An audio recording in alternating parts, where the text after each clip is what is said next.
이 돈에 대한 흐름을 좀 보려면 또 이제 금리 상황도 중요하게 봐야겠죠. 또 미국에서 이제 기준금리 인하가 시작되기는 했는데 최근에 보면 미국 국채 10년물 기준으로 4.27%까지 올랐더라고요. 예. 이거는 거의 이제 미국에서 금리를 더 나중에 내릴 겁니다라고 하던 시절의 금리 수준 아닙니까? 조금 이상합니다.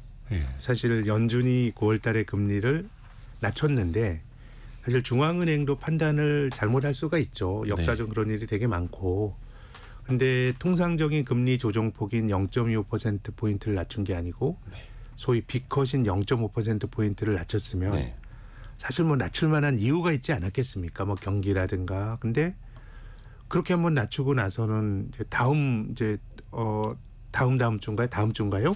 이제 FOMC가 11월에 열리죠. 네. 10월에 열리는데 이제 시장의 기대는 빅컷 단행했지만 한 0.25%포인트 베이비 스텝이 다수 의견이고 혹자는 미국 경제 이렇게 좋은데 어떻게 낮춰 이런 얘기가 나올 정도로 뭐 이제 연준이 너무 성급하게 금리를 낮춘 게 아니냐라는 평가도 좀 있는 것 같고요. 이제 그러다 보니까 뭐 시장 금리도 좀 많이 안 떨어지는 것 같고 그리고 또 최근에 미국 국채 금리 올라간 거는 미국 재정 적자 탓도 좀 있을 겁니다. 다시 올해 3분기로 들어가면서 바이든 행정부가 재정 적자를 훅 늘려버렸고요. 네. 그리고 또 이번 대선에서 백악관의 새로운 주인이 가려지더라도 재정 적자가 좀 개선될 거다라고 하는 기대를 조금 갖기가 좀 힘든 상황인 것 같습니다.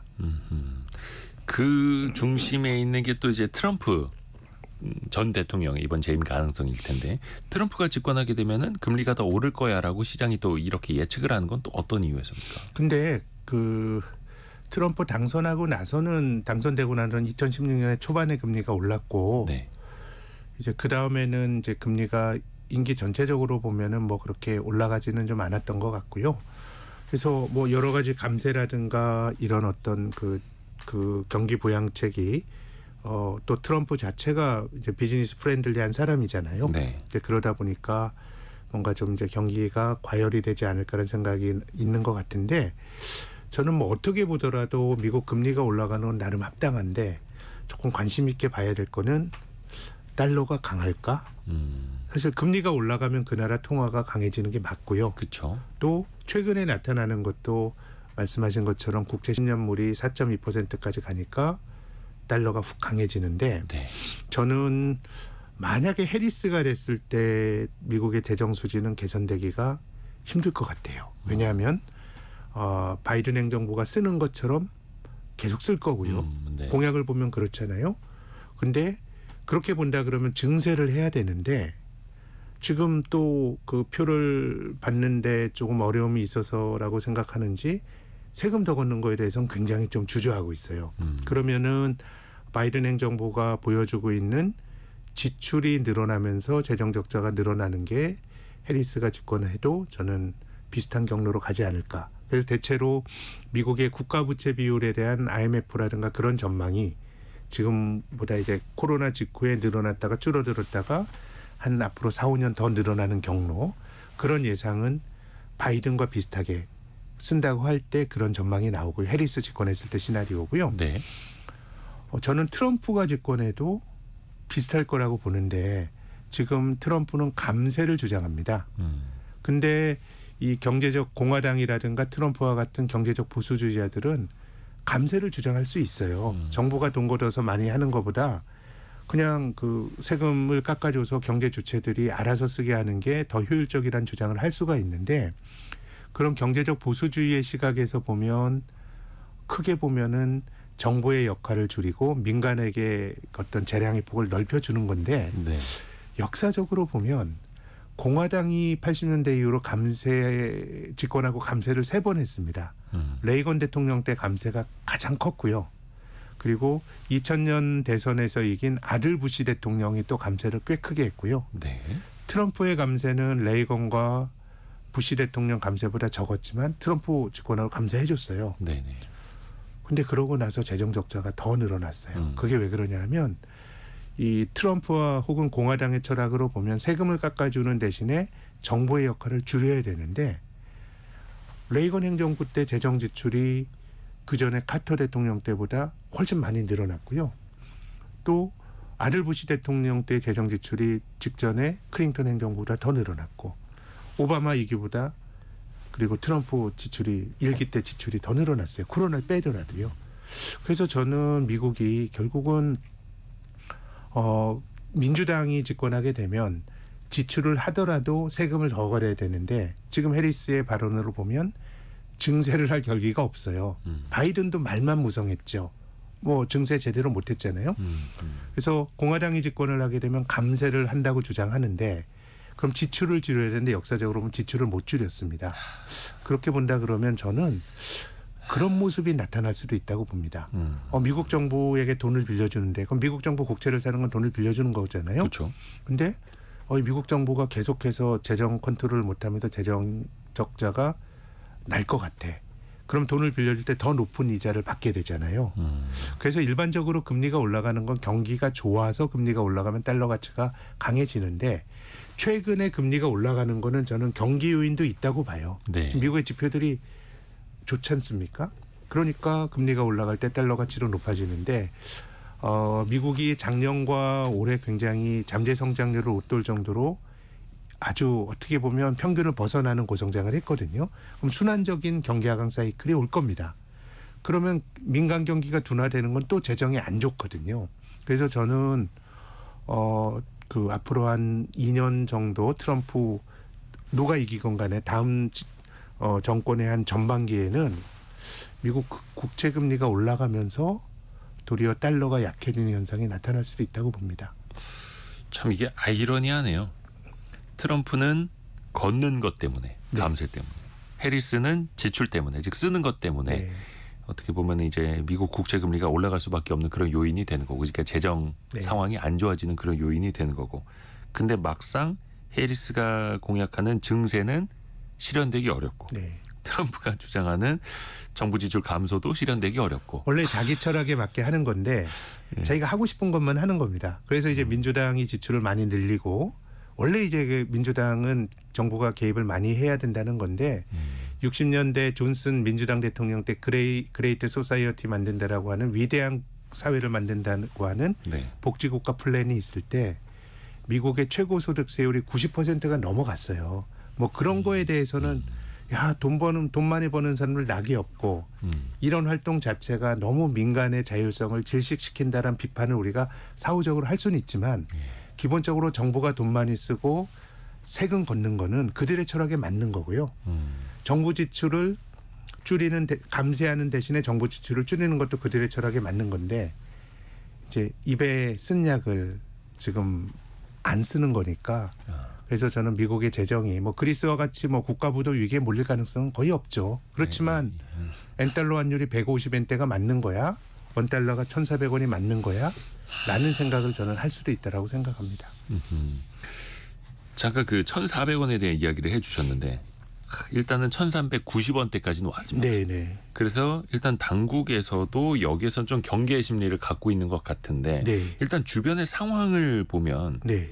일단 지금 뭐 중동 정세도 그렇고 네. 최근에 이제 미국의 금리가 올라가고 있는 것도 그렇고 달러가 강세를 보이고 있는 것도 그렇고 주변의 환경 자체는 워낙 약세 방향으로 가고 있다 이렇게 볼 수 있을까요? 그렇습니다. 그래서 지금 뭐 하는 총재께서도 이제 환율을 고려해야 된다라고 하는 뭐 어쨌든 뭐 우리나라 같은 경우는 원달러 환율이 올라가는 거에 대해서는 경계심을 가지고 봐야 될 것 같습니다. 네. 다만 이제 하는 총재도 말씀하셨지만 1,400원 환율이라는 게 되게 좀 안 좋은 안 방향으로 좋은 상징적인. 거예요. 역사적으로 그런 적이 별로 없었어요. 예, 예. 외환위기 때 2,000원까지 훅 올라갈 때 그때 한번 갔었고 또 2008년도 글로벌 금융위기 때 지금보다 외화 유동성이 훨씬 더 나쁠 때 한 1,600원 갈 때 갔었고 또 우리가 최근에 한 2년 전에 1,450원 갈 때도 뭐 레고랜드 사태라고 하는 조금 이제 고유의 리스크가 좀 있었던 거거든요. 네. 그렇기 때문에 어쨌든 뭐 환율은 올라가도 걱정이고 너무 떨어져도 걱정이지만 하나를 택하라 그러면은 한국은 원화 가치가 약해지면서 탈이 납니다. 우리나라 뭐 원화로 벌어지는 일은 한국은행이 원화 찍어서 해결할 수가 있는데 우리가 달러를 구할 수는 없으니까요. 그 달러 가치가 강해진다라고 하는 거는 달러를 찍어낼 수 없는 뭐 비달러 국가 입장에서는 더 부담이 커지는 건데, 다만 이제 지금 나타나는 현상이 앞서 말씀드렸던 것처럼 이 외환위기 때와 2008년 글로벌 금융위기 이후로 거의 잘 못 봤던 현상이긴 한데, 그때는 한국 고유의 위험이 분명히 존재했고요. 외환위기 뭐 한국만 안 좋았던 거고, 2008년도도 우리나라 은행들이 외화 유동성 관리를 잘못해서 원화 가치가 이제 약해지는 게 주요국 통화 중에서 압도적으로 많이 약했는데, 지금 뭐 이제 원달러 환율이 어느새 1,400원 언저리까지 갔지만은 그 옆쪽에는 140엔대 초반이었던 엔달러 환율이 다시 152엔까지 갔잖아요. 네. 그래서 과거에 나타났던 원화 약세는 원화 약세라고 하는 게 맞았고, 지금은 달러 강세라고 하는 게 또 조금 맞는 것 같고요. 그래서 뭐 한국에서만 나타나는 현상은 조금 아닌 것 같습니다. 그럼 이런 현상에 대해서 한은이 뭐 금리를 통해서 조정을 한다 그러면 과연 그렇게 될 거냐? 글로벌한 흐름이 그렇게 간다 그러면은, 그래서 어느 정도는 우리가 좀 컨트롤하기 힘든 힘이 작동하고 있는 거 아닌가라는 생각을 갖게 됩니다. 지금 글로벌 흐름이 달러 강세로 가고 있기 때문에 참 이게 달러 강세 요인도 뭐 앞에서도 잠깐 몇 가지 말씀을 해주셨습니다만은 대외적인 요인이 불안해질 때 달러 이제 강세로 가는 걸로 네. 우리는 익히들 알고는 있는데, 근데 정작 그 달러를 찍어내는 나라의 재정 상황은 악화가 되고 있고, 네. 그 나라부터 또 뭐 대선도 그렇고 네. 불확실성은 커져가고 있는데 또 달러는 또 강세로 가고 있고. 그래서 저는 아이러니합니다. 장기적으로 달러가 약해질 수 있는 하나의 계기는 앞서 말씀드렸던 재정, 어떤 미국의 재정 수지가 네.